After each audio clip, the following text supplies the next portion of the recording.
السلام عليكم، ازيكم عاملين ايه؟ يا رب تكونوا بخير. لو لسه ما اشتركتوش في قناتي انزلوا اشتركوا في القناه وفعلوا زر الجرس عشان يوصلكوا اشعارات بوصفاتي الجديده. النهارده بقى هنعمل بسبوسه تنافس اشهر محلات الحلواني. بجد بسبوسه حلوه قوي، مرمله وسهله وسريعه وما شاء الله، يعني هتطلع طعمها خيال. اعتقد يعني ان الشكل كده بيتكلم عن نفسه. بجد تحفه.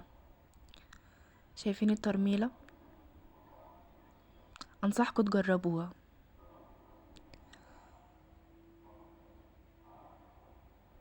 يلا بينا بقى نشوف الطريقه مع بعض. معايا هنا 3 كوبايات سميد. اهم حاجة يكون السميد لا ناعم اوي ولا خشن اوي. هننزل بقى عليه بكوباية الا ربع من السمنة. سمنة كده تكون مسيحينها يعني. وهننزل كمان بنص كوباية جوز هند. هنقلبهم بقى كويس اوي مع بعض علشان خاطر عايزين كده كل حباية سميد تدخل كده في السمنة والمكونات كده كلها تتجانس مع بعضها. اهم حاجة الخطوة ديت نقلبهم كويس قوي، عشان لما هنضيف السوائل هنقلب بقى بسيط، مش هينفع نقلب فيها كتير.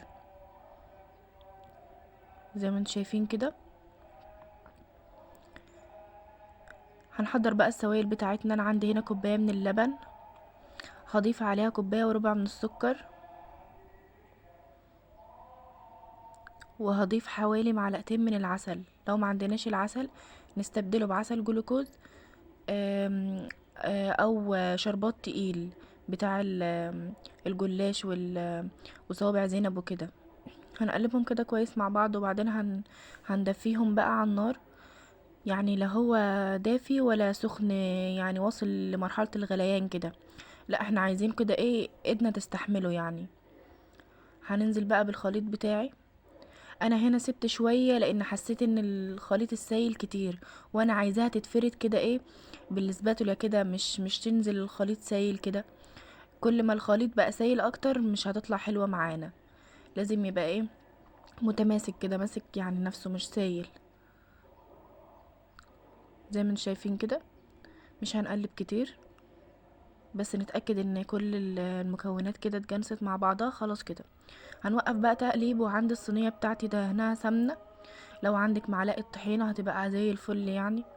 بت بتدي لون حلو. هنفرد بقى في الصينية كده كويس قوي. شايفين بتتفرد ازاي؟ القوام مش سايل قوي ينزل بقى في الصينية يتفرد كده مع نفسه، لا، احنا هو ده القوام المطلوب. هنخبطها بقى خبطتين كده عشان الوش كل كده يبقى ناعم ومالس. هندخله بقى على درجة حرارة 240. انا كان عندي هنا سيرب تقيل، هزوده كده كوباية ونص من المية.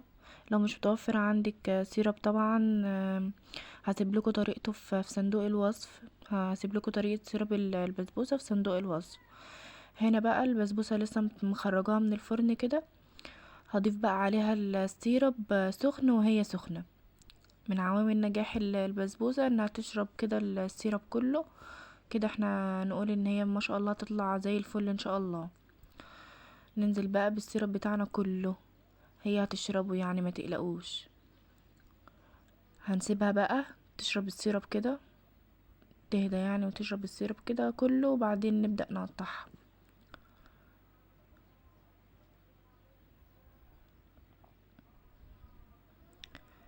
ده شكلها كده بعد ما شربت السيرب كله. هنبدأ بقى نزينها. انا عندي هنا شوية سوداني مجروش، ممكن انتوا حابين تحطوا فستق او لوز او بندق عين جمل، اي حاجة. اي حاجة انتوا حابينها ممكن تحطوها. زي ما انتوا شايفين كده.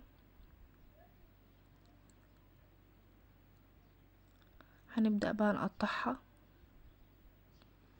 بالطريقة اللي تحبوها، يعني قطعوا بالطريقة اللي انتوا عايزينها.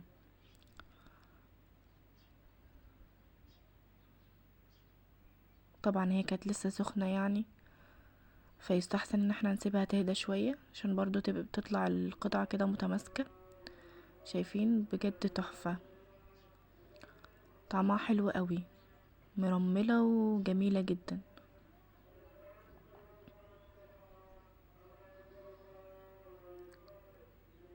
بصوا يا جماعة الترميلة انا نقلت الكاميرا كده عشان اصور لكم من قريب، بجد تحفة قوي. زي ربنا يحسن كده ما بين ايديكوا وتعملوا كل حاجة جميلة ان شاء الله. شايفين الترميلة تحفة. لو عجبكم بقى الفيديو متنسوش تعملوا له لايك وتشتركوا في القناة وتفعلوا زر الجرس عشان يوصلكوا اشعارات بوصفاتي الجديدة. وما تنسوش كمان تشاركوا الفيديو ده لكل اصحابكم عشان الكل يستفاد. في رعاية الله وحفظه، مع السلامة.